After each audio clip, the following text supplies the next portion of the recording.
Introducing our first fighter. At 23 years of age, he stands 182 centimeters tall. Representing the Stamatiou from Cyprus, with a record of 9-5 in Sanda and 7-4 in K1. London, would you please give up for your international fighter, Stefanos Stamatiou.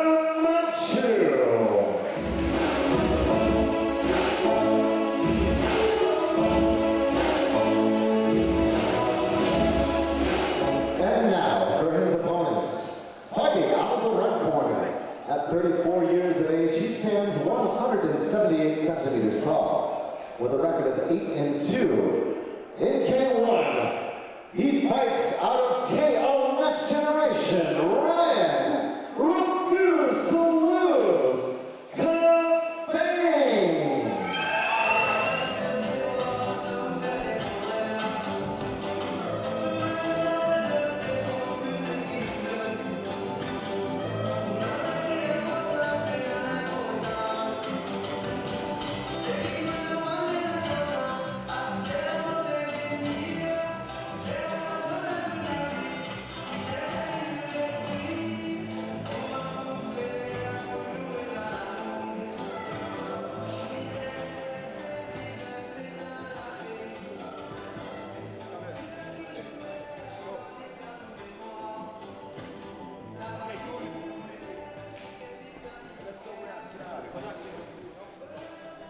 Co-main event time here at Next Generation Combat 5.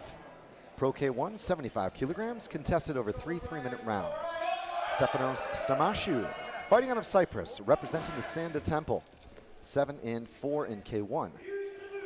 Ryan refused to lose. Cafane, fighting out of London here, representing KO Next Gen, 8-2.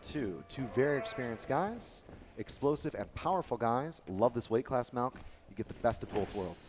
And again, Chris, we've got this wonderful setup where you find one with the physical attributes has an advantage. It's the height and reach advantage of Stefanos at this weight, as you said, which Ryan Cafane will have to come to terms with.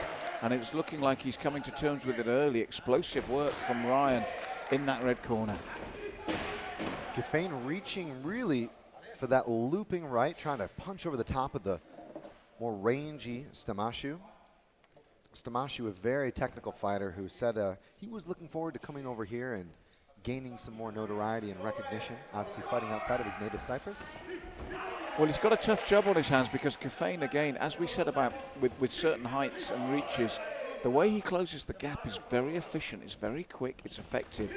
And as we saw earlier in the night in the preliminaries, Chris, the way that once you get inside, you can chop that right hand over the guard of your opponent. It's been a winner for a couple of fighters tonight, and it looks like Cafane has got that in his arsenal as well. Cafane is doing a really good job of kind of punching with that left and then leaving it out there to maybe clinch and pull his opponent in. I can't tell whether or not he's looking to load up on that knee, but it's a smart way of not just reaching in for the clinch, but punching into the clinch. Well, what he's immediately done in this round is negated the height and reach advantage of Stamatiou. He's done that efficiently and very quickly. And now he's being warned, Chris, that it's got to be strike and release immediately. We knew at the rules meeting this was very clearly spoken of by Chris, and that he was going to pick up on this. Yeah, I stole the words out of my mouth here.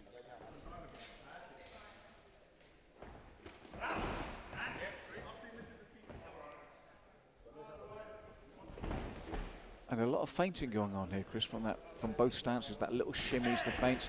Nice body work from Stamatiou, but Cafane is not worried. He comes in. That was a good body shot. He doesn't mind closing that gap quickly and bringing in the leg. Cafane did a really, really good job of standing southpaw there, and on some occasions throwing the kick, on the other actually going for the knee. And he went for the knee there, and Stamatiou almost kind of shook his head as if to say, no, no, no, I knew that was coming. Now he throws the high kick. The key thing is, of course, mixing it up and using different actual endings to that initial movement. There, Cafane doing a great job of attacking that inside lead leg. The open stance matchup, of course, lends itself well to the power kick to the inside leg. And that's what Stamatiou needs to do more quickly. Is for the first time there, you saw a very rapid response to the work from Cafane, and it almost paid off, but he's got to do that more frequently. because Cafane does close that gap very quickly, like here. He's inside range very quickly. Stamatiou must respond quicker, Chris. So it's been a somewhat tentative first round, but both fighters, when they were throwing at the same time. So it's kind of like when one guy is looking to counter the other and they both see the target and they both throw. No one really able to find that finishing target, but some significant power strikes from some different angles from both guys. Some knees, some kicks, a couple of good punches apiece. This one bubbling. And as you can see here, what I found from Cafane is he closed the distance quickly and nicely. Now the glove slipped there, but when he decides to come in and take that risk, which we've mentioned across the board tonight, he does so very quickly and with techniques, and it makes it hard for Stamatiou. Like we saw there, see how quickly he comes in. And like we said earlier, if you close the gap, then clinch up, you're scoring your point, as it were, and keeping yourself safe. He does that well. Nice frame there from Cafane.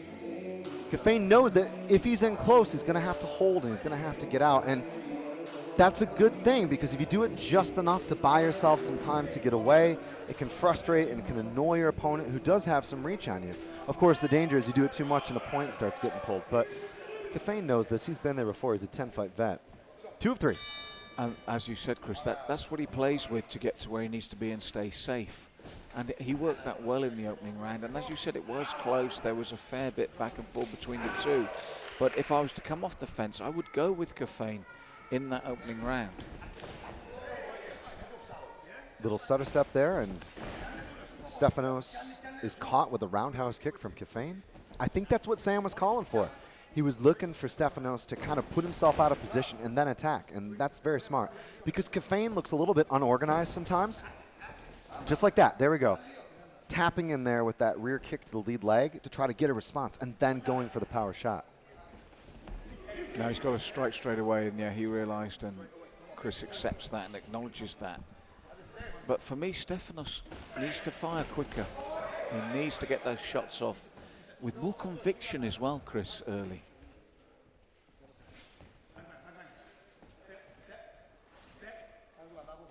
That's what I'm on about, the conviction there. That was the right kick, and he could have thrown it. If Stefanos Stamatiou can continue to pepper him at range and command that distance, that's the easy way to win in this fight. The thing is, Cafane is setting all these little traps and trying to play with little illusions to get his way in. And a lot of times it's off those little funky kicks. Yeah, and I'd like to see him follow that up, because Stefanos, as I said, is just a bit hesitant in this round. This is the time to capitalize.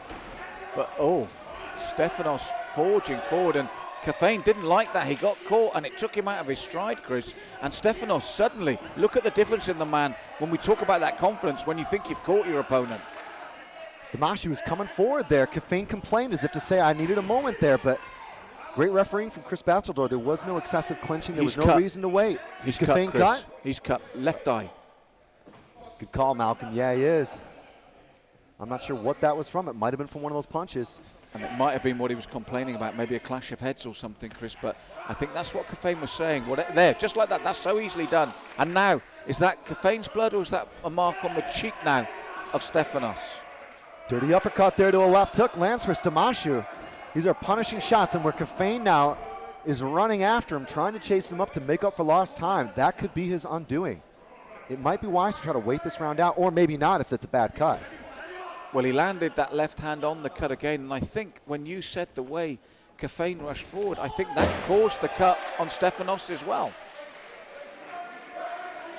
Well, this one now really a race. Nice right hand there lands from Stefanos. Cafane looking to clinch up, 10-second clapper. It looks like we'll see another round here, and that intermission could be vital, Malcolm, because depending, and I saw the doctor waving over our paramedics, they're going to want to take a look at both guys.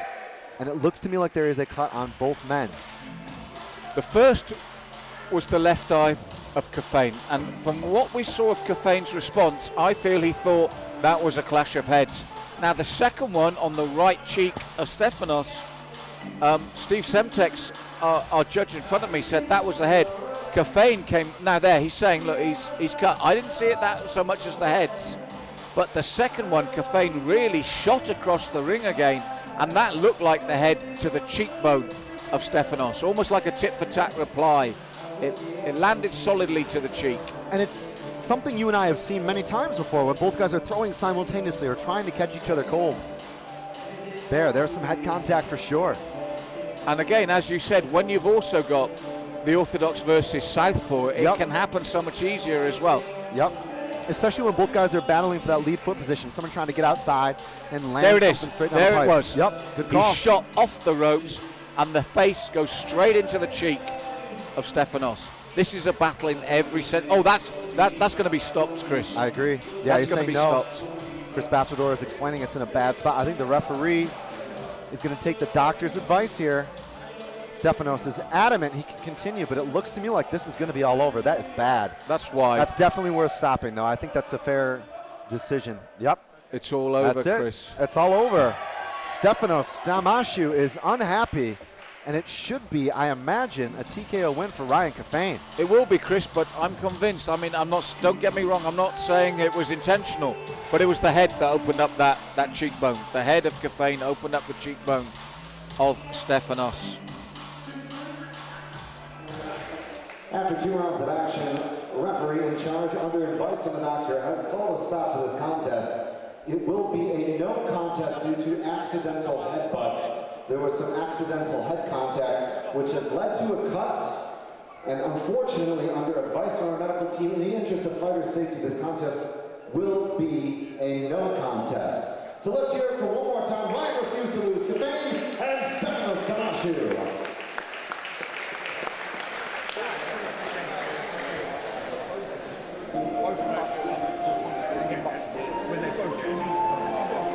London, I'm alongside both guys here. Stefanos, Ryan, I want to chat with you.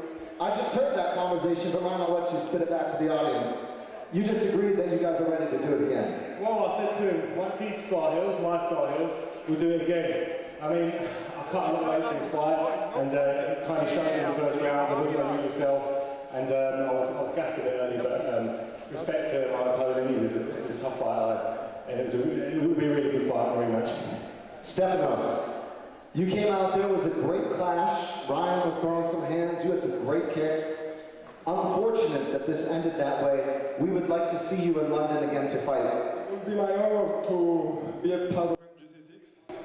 I want to thank Mr. Simon Yalatini from Cyprus, Mr. Sam for the opportunity to fight in NGC. I want to thank my coach, Mr. Kutubis, to come to see. And thank you. Ryan, Stefanos, this is what the sport is all about. You guys have shown a great level of skill tonight. London, how about it one more time for Ryan Cafane and Stefanos Stamatiou.